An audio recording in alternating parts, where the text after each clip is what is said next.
સ્થાનિક ટેલિવિઝન ચેનલોના પત્રકારોને જે પ્રકારના દિવાળીમાં જે રોકડા રૂપિયા આપવામાં આવે છે ઈ તપાસનો વિષય છે. આ રૂપિયા આવે છે ક્યાંથી? નોટબંધી પછી. એટલે આ બધું ગોતો અને આજે આખો માછડો જે તમે ઉધઈ ખાઈ ગયા છો ખતમ કરી નાખ્યો છે ને, આ સાફ કરવાનો ટાઈમ આવી ગયો છે.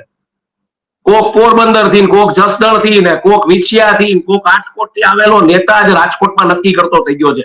ઈ રાજકોટ જે ભારતીય જનતા પાર્ટીનું વટવૃક્ષ હતું, જ્યાં કાકાઓની રાજનીતિ ચાલતી હતી, પ્રવીણ કાકા ને ચીમન કાકા ને, અને એક પ્રકારની જેને કહી શકાય કે ભલે એ ફંડફાળા ઉપર ચાલતા હતા, પણ એ ફંડફાળામાં ક્યાંય એ લોકોએ પોતે મોઢા નથી નાખ્યા. વકાલત કરતા હતા સાઈડમાં, કે પોતે પોતાના ધંધા કરતા હતા ને એમાંથી પોતાનું ઘર ચલાવતા હતા. અત્યારે તો આ પબ્લિકના આ મનરેગાનો દાખલો છે કે આ બધા પબ્લિકને લૂંટી રહ્યા છે, આર્થિક આતંકવાદીઓ છે.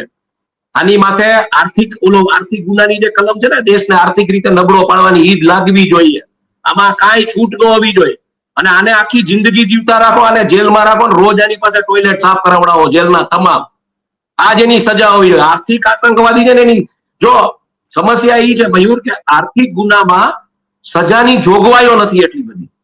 મેક્સિમમ 10 વર્ષની સજાની જોગવાઈ છે. કોકે આવું 71 કરોડ નું કરી નાખ્યું, 10 વર્ષ કાઢી આવે.